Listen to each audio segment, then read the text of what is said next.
මේ තියෙන්නේ අපි ජීවත් වන සමාජයේ තියෙන සමාජ ස්තර 4ක්.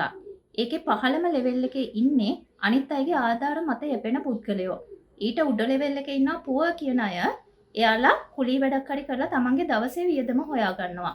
ඊට උඩ ලෙවල් එකේ ඉන්නවා රිච් කියන අය. ඊටත් උඩින් ඉන්නවා ලක්ෂරි ජීවිතයක් ගත කරන අය. එතකොට ස්ථිර වැටුපක් හිමි ඔබත් මමත් ජීවත් වෙන්නේ මේ පුව කියන රේඛාවෙන් උඩ. හැබැයි අපිව ඒ පුව කියන රේඛාවෙන් උඩ රඳවලා තියාගෙන ඉන්නේ අපේ ඉන්කම් එක. හැබැයි ජීවිතේ යම්කිසි අවස්ථාවක අපි ඉන්කම් ලොස් එකකටපත් වුණොත් මොකද කරන්නේ? ඒක ඩෙත් එකක් නිසා වෙන්නත් පුළුවන්, ක්‍රිටිකල් ඉල්නස් එකක් නිසා වෙන්නත් පුළුවන්, එහෙම නැත්නම් ඇක්සිඩන්ට් එකක් නිසා වෙන්නත් පුළුවන්. අන්න ඒ වගේ වෙලාවක මේ පුව කියන රේඛාවෙන් පහළට අපිව වැටෙන්න නොදී අපිව රඳවලා තියාගන්නේ අපේ ලයිෆ් ඉන්ෂුරන්ස් එක.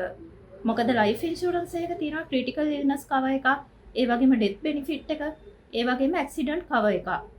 ඉතින් ජීවිත රක්ෂණයක් අවශ්‍ය වෙන්නේ අපිව සමාජයේ අපි මේන්ටේන් කරන තත්ත්වයෙන් අපිව පහළට ඇද නොවැටි අපිව රඳවලා තියාගන්න.